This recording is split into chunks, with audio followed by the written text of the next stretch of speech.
And you didn't really think it was over, did you? The race for the Wisconsin Supreme Court? Well, it just took another giant dramatic turn. Supreme Court Justice candidate Joanne Kloppenburg is now calling for an investigation into possible voter fraud. Incumbent Supreme Court Justice David Prosser was declared the winner by more than 7,000 votes, but Kloppenburg is saying not so fast. Wisconsin State Journal government reporter Mary Spikuza joins us. Mary, and she's also asking that she's entitled to under the law for a recount. Is that right? That's right. She filed for one today. All right, so tell me, I mean, this is pretty wild. I mean, this is the race that's going on and on and on. Tell me, what is the investigation into? The Government Accountability Board here noted some anomalies when they were reviewing those Waukesha County votes.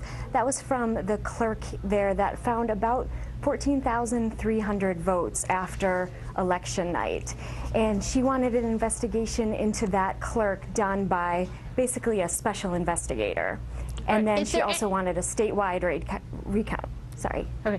Is there anything peculiar about the Waukesha County clerk? Any interesting history? How is it that she discovered 14,000 votes?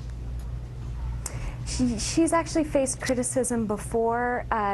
She was a staffer for the Assembly Republicans during our caucus scandal, where basically people were campaigning on state taxpayer dollars while they were working, for the state, just as state employees. But more recently, she had some criticisms of her vote counting and just how she handled data. So I think the questions are around just how she tallied the votes, how the votes were reported from other jurisdictions, basically other polling places. But Gab did review those votes this week. They'd been reviewing them actually all last week and came back saying that they didn't really find any major discrepancies. They just found some anomalies.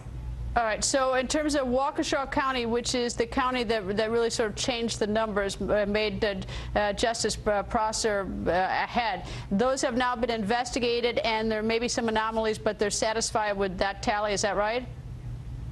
That's correct. They are investigating Kathy Nicholas's counting from going back about 5 years because of some questions about a 2006 race or a 2006 election, but they did say that for this vote they felt fairly confident that there were no major discrepancies.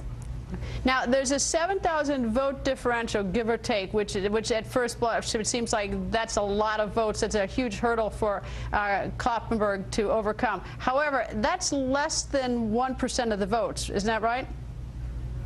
It's less than 0.5. The difference between them is really less than 0.5%, so that's why she's entitled to a state-paid recount, because it's within that margin. We had about 1.5 million people voting in this race, in this April election, which was very unexpected. So we did have a huge voter turnout, and when you look at it, 7,500 is a pretty small margin. When can we expect to have the recount completed, so that maybe the Wisconsin will know who's the next Supreme Court justice, whether it's Prosser or Kloppenburg? That's a very good question. We really don't know. They said that they're going to start the recount next week, the week of April 25th.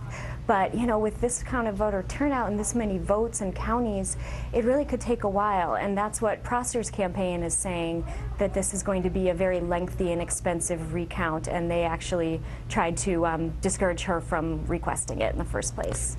Well, so we don't know when we're going to find out. So we don't know when we find out what the law does allow for when it's less than 1%, and so she's taking advantage of that, to which she's entitled. So we'll be watching very closely. Thank you, Mary.